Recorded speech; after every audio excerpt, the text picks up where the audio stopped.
ብዙ ሴቶች በህይወታቸው ውስጥ ያልተገባ መስዋዕትነትን ይቀበላሉ። በመልካምነታቸው ምክንያት ዋጋ ይከፍላሉ።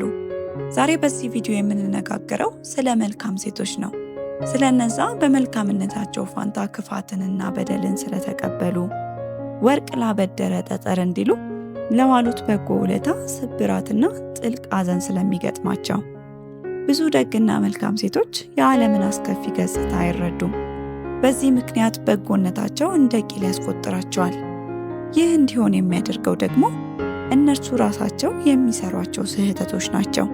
በህይወት ውስጥ ከሚሰሯቸው ስህተቶች መካከል 6ቱንና ዋና ዋናዎቹን እንመለከታለን።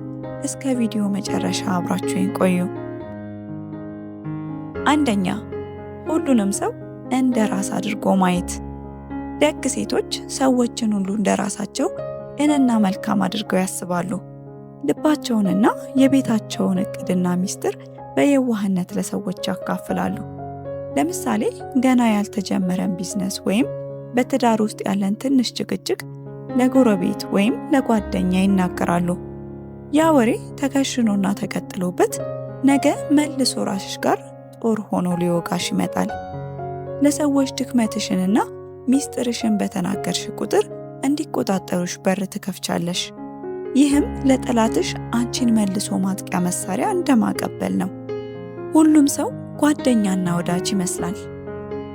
የሚያዝንልሽና የሚያስብልሽ ሆኖ ይቀርባል። ግን ሁሉም ሰው ሚስጥር የመሸከም አቅም የለውም። ምንም እንኳ ጭንቀትንና ሐዘንን ለሰዎች ማካፈል እንዲቀልሽ የማድረግ አቅም ቢኖረውም የምታወሪያቸውን ሰዎች ማንነት በሚገባ መገንዘብ ግን ያስፈልጋል። ምክንያቱም የወደቅሽው ክፉ ሰዎች እጅ ላይ ከሆነ የባሰ ፈተና ይገጥምሻል። ሁለተኛ፣ የማይለወጥ ሰውን ለመለወጥ መሞከር። በየዋህነትሽ ምክንያት በእኔ ፍቅርና እንክብካቤ እንዲሁም ትዕግስት ይስተካከላል ብለሽ ታምኛለሽ። መጥፎ ባህሪ ያለው የማያከብርሽ፣ የማይታመን ሱሰኛና ግልፍተኛ ሰውን ለመጠገን ትጥሪያለሽ። ግን ይህ ትግል አሸዋ ላይ ቤት እንደ መስራት ነው። አንቺ ድንጋዩን ወርቅ ለማድረግ ትለፊያለሽ፣ እሱ ግን ድንጋይነቱን ይወደዋል፣ መለወጥ አይፈልግም። ስለዚህ አይለወጥም። አንቺ ግን ወጣትነትሽን፣ ጊዜሽን፣ ውበትሽንና የአእምሮ ሰላምሽን ታጫለሽ። በመጨረሻም ይህንን ሁሉ ነገር ያሳለፍኩት፣ ዋጋ የከፈልኩት ተስፋ አድርጌ ነበር፣ ትለወጣለህ፣ ጥሩ ሰው ትሆናለህ ብዬ አስቤ ነበር፣ ለአንተ ስል ነው የኖርኩት ብትይው በግድ የያዘሽ ሰው አለ እንዴ የሚል ክፉ ምላሽ ታገኛለሽ።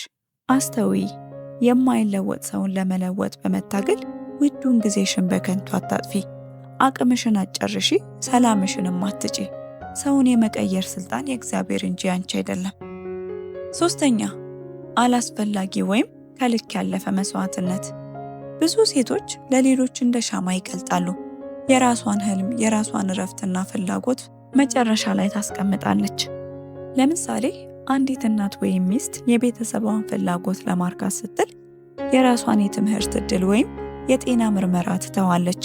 ልጆቼ ይብሉ እኔ ይቆየኝ ትላለች። አንዳንዶች ደግሞ ለእናትና ለአባታቸው፣ ለእህት ለወንድሞቻቸው እራሳቸውን መስዋዕት ያደርጋሉ። ቤተሰብን መርዳት ተገቢ የሆነ ተግባር ቢሆንም ገደብ የለሽ ሲሆን ግን ጊዜ እያለፈ ሲሄድ ውስጧ በምሬት ይሞላል።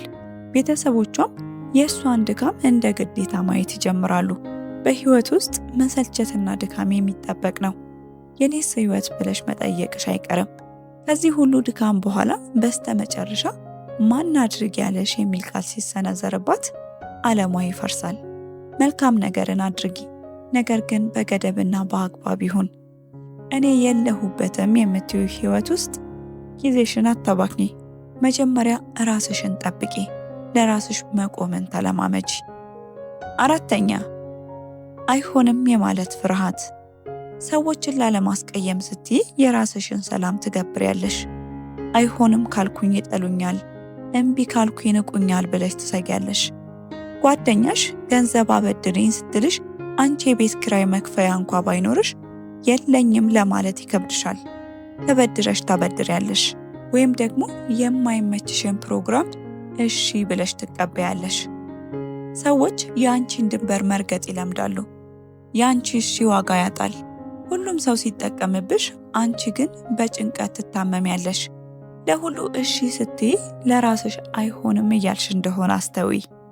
5ኛ የራስን ዋጋ በሰው አንደበት መመዘን።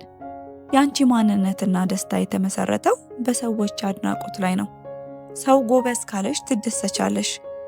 በተቃራኒው ደግሞ ሰው ደካማ ካለሽ ትከስሚያለሽ። ለምሳሌ በማህበራዊ ሚዲያ ላይ አንድ ሰው መጥፎ ኮሜንት ቢጽፍልሽ ቀንሽ ይበላሻል። ወይም ባለቤትሽ ያደረግሽውን መልካም ነገር ካላመሰገነ ዋጋ እንደሌለሽ ይሰማሻል። ስሜታዊ መረጋጋት አይኖርሽም፣ ምክንያቱም ደስታሽን ለሰዎች አሳልፈሽ ሰጥተሻል።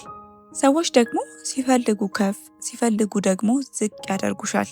አንቺ ውድ የሆንሽው ሰው ስለመሰከረልሽ ሳይሆን ፈጣሪ ሲፈጥርሽ ውድ አድርጎ ስለፈጠረሽ ነው። 6ኛ የትላንት ጥላ ውስጥ መኖር። ባለፈው ህይወትሽ በየዋህነት ለሰራሽው ስህተት ራስሽን ዛሬም ትቀጫለሽ። ለምን እንዲህ አደረግኩ? ለምን አመንኩት? ትላንት ያንን ውሳኔ ባልወስን ኖሮ ዛሬ የተለየ ይሆን ነበር በማለት በትላንት ጸጸት ዛሬን ታጨልሚያለሽ። ይህ ነገር መኪና እየነዳሽ ሁል ጊዜ በኋላኛው መስኮት ብቻ እንደማየት ነው። ወደፊት ለማየት ስለማትቺ አሁን ሌላ አደጋ ይገጥምሻል። ራስሽን ይቅር ማለት ስላልቻልሽ አዲስ እድሎችን ለመጠቀም ትፈሪያለሽ። በራስ መተማመንሽ ይሞታል። ሰው መሆንሽን አትዘንጊ። የሰው ልጅ ደግሞ ይሳሳታል፣ መልሶ ደግሞ ከስህተቱ ይታረማል። የሰራሁትን አሳፋሪ ስህተት ተጠቅመው ሰዎች ሊያጠቁኝ ቢሞክሩስ? የፈጸምኩትን ስህተት በዙሪያ ያሉ ሰዎች በሆነ መንገድ ቢያውቁ ምን ይሉኛል የሚል ጥያቄና ጭንቀት ውስጥ መኖር ዛሬን እንዳትኖሪና የትላንት ስህተትሽ በዛሬው ህይወትሽ ላይ ልክ እንደ ጥላ እንዲያጠላበት እየፈቀድሽ ነው። ስለዚህ ከዚህ ሁኔታ ለመውጣት መጀመሪያ ስህተቱን መሳሳትሽን ልክ እንደሆነ ወይም ስህተትሽን አምነሽ ተቀበይ። በቀጣይ በዛ ስህተት ምክንያት ሊመጣ የሚችልን ማንኛውንም አይነት ፈተና ለመቀበል ራስሽን አዘጋጂ። ከዛም በሰላም ኑሪ። በትላንት ጸጸት አትታጠሪ። ነገ ሌላ ቀን ነው። አሁን ደግሞ በእጅሽ ነው። ትላንት የሰራሽው ስህተት ትምህርት እንጂ የእድሜ ልክ ፍርድ ቤት አይደለም። ከእነዚህ 6 ነገሮች ውስጥ ስንቱ በህይወታችሁ እያለፈ ነው? ስሜቱ የተሰማችሁ ስንቶቻችሁ ናችሁ? ይህንን በማወቃችሁ በእርግጠኝነት የምትቀይሩት ነገር ይኖራል። ሞኝ ሴት በየዋህነት ራሷን ታፈርሳለች። ጥበበኛ ሴት ግን ከስህተቷ ተምራ ራሷን ትገነባለች። ስለዚህ ከዛሬ ጀምሮ ራስን መውደድ ራስ ወዳድነት አለመሆኑን ወቂ። አይሆንም ማለትን ልመጂ። ሚስጥርሽን በልብሽ አቆዩ። ጥበበኛ ስትሆኚ የበለጠ ውብ ትሆኛለሽ። የዛሬው ቪዲዮ ይሄንን ይመስል ነበረ። በቀጣይ በሌላ ቪዲዮ እስክንገናኝ ቸር ቆዩ።